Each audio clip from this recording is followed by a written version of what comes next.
Welcome back to Only Talk Sports, and today we have a video talking about the top 10 Power 5 college football coaches that are on the hot seat.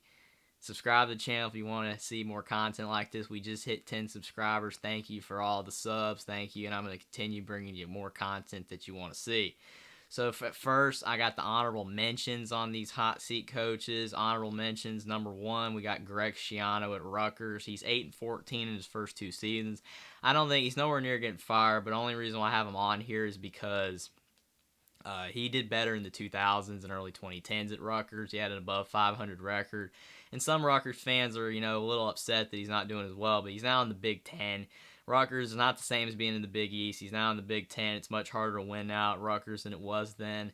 And he's got his work cut out for him, but he's still safe. Next, Tom Allen at Indiana. He's 26-32. He had the great 2019-2020 season, but last year was so abysmal that depending on what happens this year, there's a decent chance that he could find himself really on the hot seat in a year or two. Up next, we have Mack Brown at North Carolina. He's 21-17 at North Carolina. The reason why I have him on the honorable mentions is because Mack Brown at Texas and North Carolina in the past was much better than he is currently doing, and I think that he would probably end up just retiring instead of getting fired, but nonetheless, he needs to improve on that record because they got much better talent at North Carolina than the record that he has been producing. Up next, we got Neil Brown at West Virginia at 17-18 in 3 seasons. He's got to do better than that. I think this year they're going to do a little bit better with JT Daniels, but again, I foresee a 7-5 season at best for West Virginia, and that's just going to put them right at 500. They need to do better than that, or he will start seeing his name creep up the hot seat list. And last, we have Carl Durrell at Colorado. He's 8-10 in 2 seasons. He's not in the hot seat yet, but Colorado is a tough place to win at, and he's not getting it done right now, so he definitely is another name that I could see creep up the hot seat list in the future. And now unveiling our top 10 Power 5 coaches on the hot seat. At number 10, we have Justin Wilcox at California. He's 26-28 in 5 seasons at Cal. He needs to do better, 4 seasons at Cal. He needs to do better in his 5th season. He hasn't gotten it done. I mean, California is, again, an academic school. It's a tough place to win at, but he's got to do better than what he's been doing. They've had decent players on their team, a lot of players going to the NFL, but California was better in the earlier part of this decade, and he has not continued that, and he needs to do better if he wants to keep his job. At number 9, we have Scott Satterfield at Louisville. He's 18-19 in 3 seasons. He's got to do better as well. They got a good quarterback in Malik Cunningham. They've got talent. The NIL is helping Louisville out. They're getting some decent players in, so if he don't improve soon, he will be fired. Got to do better at Louisville. At number 8, we have David Shaw at Stanford. Now, it pains me to put him on this list because in the earlier part of the decade, in the 2010s, he was elite. After Jim Harbaugh at Stanford, he continued to do exactly what he did. They were winning 10, 11 games. They were winning the Pac-12 consistently. They were making major bowl games. And now they've fallen apart. He was 93-45 as a head coach his whole time. In his last 3 seasons, he's 11-19. If he does not improve on that in the next couple of years, he will be gone at Stanford. At number 7, we have Steve Sarkisian at Texas. He went 5-7 in his first season at Texas, but at Texas, you got to win more. You've got a top 15 talented roster every single season. You saw what happened to Tom Herman, the last coach, and Charlie Strong before that. They got fired, even though they were doing decent, especially Tom Herman. He was going 8-4, but it wasn't enough. They want more at Texas, and if Texas doesn't at least go 9-3 this year with Quinn Ewers and all the talent they have, Bijan Robinson, Xavier Worthy, I mean, he could be gone if he goes 6-6 this year. They want to win at Texas. I mean, they're hyping up the Alabama at Texas game. They do not need to get blown out in that game.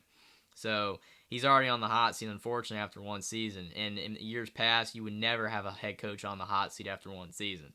But we are in 2022, so.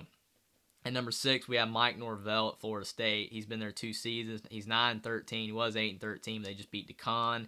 9-13 is not good. Florida State, Willie Taggart got fired when he had a below 500 record in only 2 or 3 seasons. They fired him, so his leash is short. They are bringing in talent. That LSU game in week 1 is going to be big to see what's going to happen with Florida State and how good they're going to be this year. If they win that game, I think some pressure gets put off them, but if they don't have another good season, he could be on the way out. At number 5, we have Dino Babers at Syracuse. He's 29-43 at Syracuse. That's not good. Syracuse is a lenient place as a school, though. They do not fire coaches, because they have a losing season or two. He's had a losing season every single season as head coach, except the 10-3 season where they beat Clemson. He's got to do better than this. If he has another losing season or two, 4-8, he's probably gone. But Syracuse does give a long leash to coaches, so that's why he's not at the top of this list. At number 4, we have Herm Edwards at Arizona State. He's 25-18 as a head coach, and that's decent. But at Arizona State, they expect more.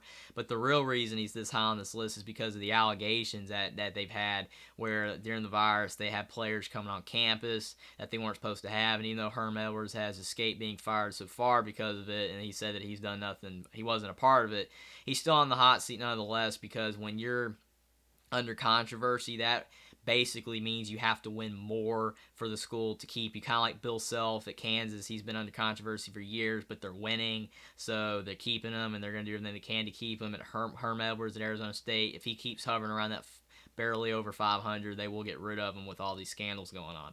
At number 3, we have Jeff Collins at Georgia Tech. He's 9-25 in 3 or 4 seasons. That's not good.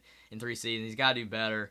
Unfortunately for him, I don't see them improving at all, because Georgia Tech just keeps losing all their best players to other teams, like Jahmyr Gibbs to Alabama. They're not bringing in a lot of talent. The transition from the option style to the spread shotgun style is not working. They're not winning. Even though they were close with Clemson last year in football, that's only because Clemson was playing poorly. I don't see it going up for Jeff Collins. If he doesn't win it next year or two and at least get to a bowl game, he's probably going to be on the way out. At number 2, we have Brian Harsin at Auburn. He went 6-7 in his first season. But like Steve Sarkisian, it's because they want to win more at Auburn. Gus Malzahn was a good coach, and they went 8-3, 8-4, 9-3 all the time, and they beat Alabama several times, but it wasn't enough, and they fired him. And besides all that, Brian Harsin, he's not well liked at Auburn in staff. A lot of people, they wanted him gone this offseason. After 1 year, they wanted him gone.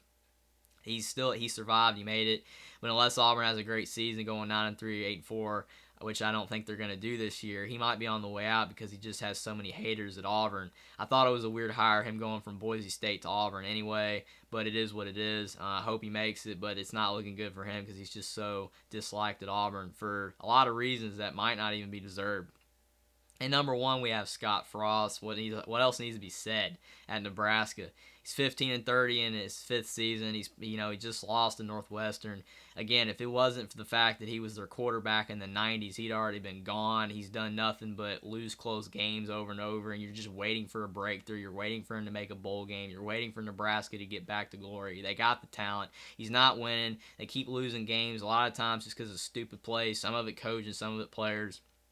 He might not even finish the season. If they keep losing games, he won't even finish the season. I hope he makes it at Nebraska, but as it is currently going, he is definitely the coach that has the hottest seat in college football this season. I hope you liked this video. Comment down below what you think about these coaches and who's the most on the hot seat of all these coaches, and whether I should have had another coach on this list or whether it's a coach you think shouldn't be on this list. Subscribe to the channel if you want to see more content like this, and I'll see you next time.